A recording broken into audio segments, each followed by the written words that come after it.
तो दोस्तों रिसेंटली हम लोगों ने देखा कि प्राइम मिनिस्टर मोदी फ्रांस की विजिट पर गए थे, जहां पर डिफेंस को लेकर जिस हिसाब का कॉपरेशन देखने के लिए मिला वो अभूतपूर्व है। नो डाउट अभी तक किसी भी ऑफिशियल डील को साइन नहीं किया गया है, लेकिन आधारशिलाएं कुछ इस तरह की रख दी गई है कि भविष्य में वो भारतीय फोर्सेस के लिए एक वरदान से कम साबित बिल्कुल नहीं होगी, जिसमें रफाल मरीन फाइटर जेट खरीदे जाएंगे। साथ ही एमका के लिए एक नेक्स्ट जनरेशन इंजन को नए सिरे से तैयार किया जाएगा, जो कि संभवतः फ्रांस भी अपने 5th जनरेशन के फाइटर एयरक्राफ्ट में इस्तेमाल करने जा रहा है। इसके अलावा दोस्तों स्कॉर्पियन क्लास के सबमरीन्स को भी भारत के अंदर निर्मित किया जाएगा। फ्रांस उसमें मदद करेगा और लगभग 3 सबमरीन भारत के अंदर बनाई जाएगी। इसके अतिरिक्त भी कई सारे पहलुओं के ऊपर बातचीत हुई, लेकिन जो सबसे महत्वपूर्ण चीज इस समय निकल कर आ रही है, जो कि प्रेस विज्ञप्ति में भी जारी की गई है, वो है परमाणु सहयोग। जी हाँ, फ्रांस और भारत के बीच में अब परमाणु सहयोग को लेकर बातें निकलकर सामने आ रही है, जिसमें SMR और AMR इन 2 तरह के परमाणु रिएक्टर्स को लेकर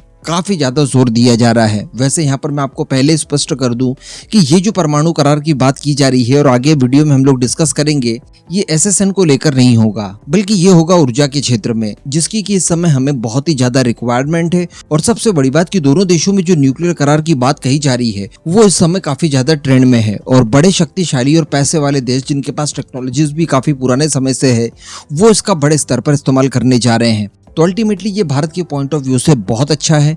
इसी को आधार बनाकर इन फ्यूचर हम लोग सैन्य उपकरणों के लिए भी परमाणु करार फ्रांस के साथ कर पाएंगे। तो चलिए आगे डिस्कस करते हैं। आप बस वीडियो को एंड तक देखते हुए चैनल को सब्सक्राइब जरूर कर दीजिएगा। तो दोस्तों हम सभी जानते हैं कि नेट जीरो को प्राप्त करने के लिए भारत को रिन्यूएबल एनर्जी के क्षेत्र में बहुत बड़े कदम उठाने हैं, और भारत द्वारा अलग अलग सेक्टर में उठाए भी जा रहे हैं। कुछ ही समय पहले खबरें निकल कर आई थी, मैंने आपको बताया भी था कि ONGC अकेले 1 लाख करोड़ रुपए इन्वेस्ट करने जा रहा है 2030 तक, इसी तरह की non conventional sources of energy से बड़े स्तर पर एनर्जी को तैयार करने के लिए। तो अल्टीमेटली काफी एक बड़ी पहल भारत के द्वारा छेड़ दी गई है। इससे होगा ये कि जो कन्वेंशनल सोर्स है, जो कि क्लाइमेट को खराब करते हैं, जैसे ईंधन के तौर पर कोयले को इस्तेमाल करना या फिर क्रूड ऑयल वगैरह को इस्तेमाल करना, ये धीरे धीरे हम लोग समाप्त कर देंगे। लेकिन दोस्तों यहाँ पर भारत के सामने कुछ चैलेंजेस हैं, और चैलेंजेस ऐसे कि भारत परमाणु ऊर्जा के क्षेत्र में थोड़ा सा लैग करता है। कारण ये है कि इसके ऊपर हम लोगों ने काम काफी लेट शुरू किया। हालांकि कुछ समय पहले ये भी खबर आई थी और मैंने आपको बताया था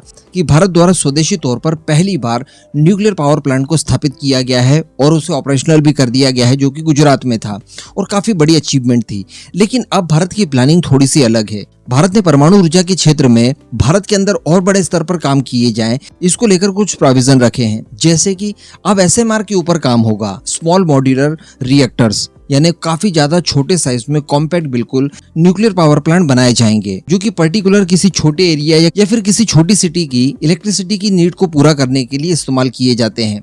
तो इनके ऊपर काम किया जाएगा। और बड़ी बात यहाँ पर देखने के लिए ये मिली कि इस तरह के काम विदेशों में प्राइवेट कंपनियां ज्यादा स्तर पर करती है, और भारत के अंदर देखा गया है कि जो भी काम परमाणु ऊर्जा संबंधित किए जाते हैं वो सारे सरकारी कंपनियों के द्वारा ही किए जाते हैं। तो ऐसी परिस्थिति में काफी ज्यादा गठजोड़ करना मुश्किल हो जाता है। तो कुछ ही समय पहले ये भी खबर निकल कर आई थी कि भारत सरकार अब परमाणु ऊर्जा के क्षेत्र में भी प्राइवेट प्लेयर्स को एंट्री देने जा रही है, और इसके माध्यम से छोटे छोटे न्यूक्लियर पावर प्लांट स्थापित किए जाएंगे भारत के अलग अलग हिस्सों में। तो बताया जा रहा है कि इन्हीं को लेकर फ्रांस के साथ में समझौता हुआ है, जिसके तहत भारत और फ्रांस एक साथ काम करने जा रहे हैं स्मॉल मॉड्यूलर रिएक्टर्स के ऊपर, और साथ ही AMR यानी एडवांस मॉड्यूलर रिएक्टर्स के ऊपर। अब छोटे रिएक्टर्स की अगर बात की जाए तो काफी ज्यादा कॉम्पैक्ट होते हैं। मान लीजिए कि आपने दिल्ली के अंदर पूरी इलेक्ट्रिसिटी नीड को पूरा करने के लिए न्यूक्लियर पावर प्लांट लगाया, जिसमें SMR का इस्तेमाल किया, तो वो बड़ी आसानी से दिल्ली की रिक्वायरमेंट पूरी कर पाएगा। इसी तरह से मुंबई अगर मान लीजिए थोड़ा बड़ा है तो वहां पर आप 2 SMR इंस्टॉल करवा दीजिए।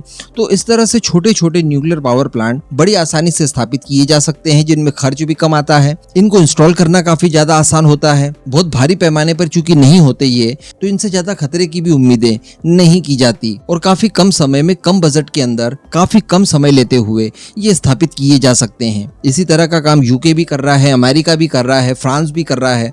तो भारत और फ्रांस इस क्षेत्र में मिलकर काम करने जा रहे हैं। इसके अलावा महाराष्ट्र के जैतापुर में एक न्यूक्लियर पावर प्लांट स्थापित किया जा रहा है भारत के अंदर, तो इसमें भी फ्रांस का सहयोग है और सहयोग आगे तक बढ़ाया जाएगा। इस बात को लेकर भी दोनों देशों के बीच में चर्चाएं हुई। इसके बाद अगर बात की जाए एडवांस टाइप के मॉड्यूलर्स की, तो इनको लेकर फ्रांस के पास अच्छी खासी एक्सपर्टीज है। जैसे कि हम लोग एसएसएन के बारे में जब भी बात करते हैं तो फ्रांस के एसएसएन का नाम जरूर लेते हैं, और वहां पर एक चीज जरूर डिस्कस की जाती है कि फ्रांस ने ऐसी टेक्नोलॉजीज तैयार कर ली है न्यूक्लियर क्षेत्र में, जिसमें यूरेनियम या फिर अन्य कोई रेडियो एक्टिव पदार्थ हो, उसे काफी कम मात्रा में इनरिच करके भी उससे ज्यादा ऊर्जा जनरेट करवाई जा सकती है। और ये भविष्य के लिए बहुत ही ज्यादा जरूरी होगा, क्योंकि किसी भी रेडियो एक्टिव पदार्थ को जब आप बहुत ज्यादा मात्रा में इनरिच करते हैं तब तो वो उस कंडीशन में पहुंच जाता है जिससे कि न्यूक्लियर वेपन्स बनाए जा सकते हैं, और ऐसी परिस्थिति में ये कई सारी अंतरराष्ट्रीय संधियों का उल्लंघन भी माना जाता है। तो भविष्य में आपको इन चीजों का विशेष ध्यान रखना होगा। तो फ्रांस को चूंकि इसमें एक्सपर्टीज हासिल है, तो इस वजह से अगर फ्रांस के साथ हम मिलकर ये सारे काम करने शुरू कर दें और फ्रांस से अगर टेक्नोलॉजी इसकी हासिल करने में कामयाब होते हैं, तो ये भारत के फ्यूचर के लिए काफी ज्यादा अच्छा होगा। हम लोग बेधड़क बिना किसी संधि का उल्लंघन किए हुए अपने यहाँ पर इनका इस्तेमाल कर पाएंगे। तो इस क्षेत्र में भी कोऑपरेशन भारत और फ्रांस के बीच में होने जा रहा है, जो कि काफी बड़ी और अच्छी खबर है। और इसके लिए बताया जा रहा है कि पेरिस क्लाइमेट एग्रीमेंट जो है, पेरिस जलवायु समझौता हिंदी में जो कहा जाता है, उसे आधार बनाया गया है। भारत मजबूती से इस समझौते के साथ खड़ा है, फ्रांस भी इस बात को अप्रिशिएट करता है, और इन सब चीजों को लेकर भारत और फ्रांस के बीच में परमाणु क्षेत्र में भी कोऑपरेशन बढ़ते हुए हम लोग देख पा रहे हैं। इस पूरे मुद्दे पर अब आपका जो भी मानना हो नीचे कमेंट करके जरूर बताइएगा।